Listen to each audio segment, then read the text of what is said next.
Hindi dapat, pero napangyari. May mga prayers sila. Prayer.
Hindi dapat, pero napangyari.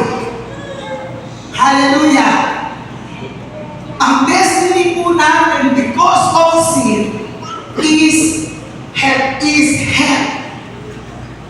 Whether you believe it or not, the Bible tells it, for the wages of sin is death. Ang kabayaran ng kasalanan ay kamatayan.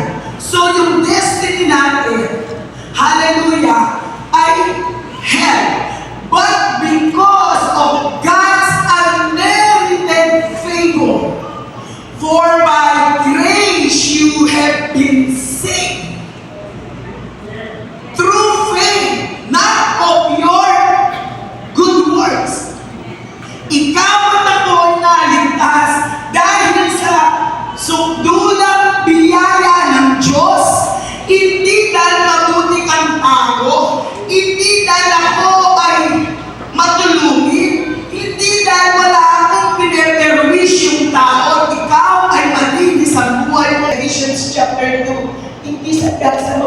gawa para wala isa man sa akin ng magkaiba. Kasi walang mayabang magpapasok sa namin. So you've been saved. Kaya nga we are a product of grace. Ikaw ito na biyaya ng Diyos. Naging Kristiyano ka, naging born again ka, hindi dahil nag-church ka. Nalaman mo sa church na kailangan mong ma-born again. Pero hindi yung pagdalo mo dito sa church ang nagbigay sa iyo ng buhay na walang hanggan. Pinaniwalaan mo yung ginawa ni Kristo sa puros ng Kalbaryo. Hallelujah! Hindi ba nakaganon mo? Ano kayo pinagsasabi ng pagandang sense? May buhay sila. Tapos na nga ang service, ayan, nagpicturan muna kami ng Marsico. And syempre, after ng mass, meron silang mga group prayers, ayan, every Sunday yan. And meron din silang Bible study at cell group, parang ganyan din sa mga church. Okay, bye-bye!